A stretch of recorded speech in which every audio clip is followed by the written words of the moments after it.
Guest here. First, we're talking about a trend that is sweeping social networking, and thank goodness our next guest is here, Tony Polero, who is our social media guru. He is here to help. He always tries to help me on social networking because we all know I am not the best at it. I do my best. You try. You try. I'm still trying to coach you. I know, and I don't know how well it's going yet. But as he is trying, he's going to tackle something that you're maybe seeing a lot of these days in your Facebook feed or Instagram.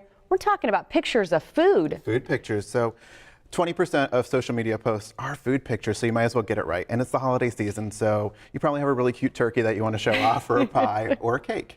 Well, why is that, Tony? Because we're really proud. So when you make something cute, you want to show it off. And I've made some Harry Potter pies in the past, and I made 3 in a row.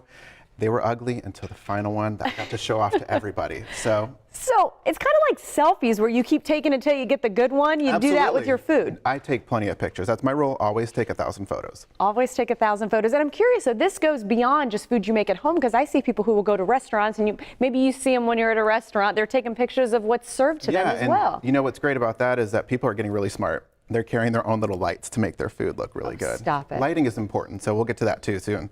Okay, I haven't noticed that yet, but I have been noticing quite the few dessert pictures, which we're going to use as an example today. Absolutely. I didn't want to do a pie this time. I want to do a cake because cakes are seasonal too, and it's colorful. So everybody can do photos from home. You might not have the cutest kitchen, so you might want to improv with like a picture in the background. Oh. Foam board is your best friend. You can destroy it, throw it away. It's only $1. Foam board, and that's what everything's sitting on here. Everything is on foam board, yep. And this is just stuff from my Christmas tree here. So you kind of set a whole scene. So not just, I mean, normally I think, oh, we're taking food pictures, we're only going to be looking at the food. You're like, not so much. You got to look at the whole frame. Not so much. You got to look at everything, because if the background isn't cute, is it really worth sharing? You know? I'm with you. So again, that foam board, you can even use it as a backdrop. I've seen people put fake tile on it to make it look like a kitchen. I try to avoid glossy finishes because then it doesn't look reflective.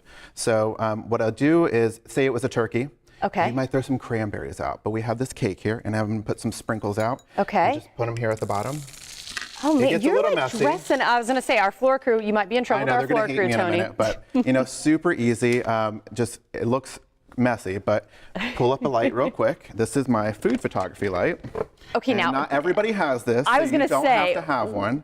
What is a food? I mean, where do you get these kind of props, or is this something that you made? Well, a very easy access Amazon.com or Amazon. I'm just telling my age right now, saying Amazon.com. But you go ahead and turn out the light. You can actually use a household light and parchment paper on top of it. Just don't leave it because it will catch fire. Then you pull out your mobile phone, because you don't have to have a nice phone to do this, or even a nice camera, and put it into portrait mode. And ta-da, you have your shot. You can take as many as you want. Okay, now I got my big question here is, so talking about, you know, when you put things in social networking, it's always the goal is to get the likes and get the love and everything. With that said, you go to all of this work. Do you see the results? Have you been able to see the results? Absolutely. You know, the more attractive your photo is, you have higher chances of getting a like. So I think 60% of Instagram photos are lost. So the more people find you at first, the more traction you have on your photo. And I'll say you are one. With hashtags, of course. And you know, I'm still working on that whole hashtag thing. I just got a response back from you the other day from something that was 3 months ago. So, Tony, love when you're here. Thank you for trying to help in the social networking world for us. Well, thank you for having me. And where can people find you? You can find me on Instagram at #Tony Polero. I'll say, you want to see somebody who does it right, just go ahead and follow him now. Well, speaking of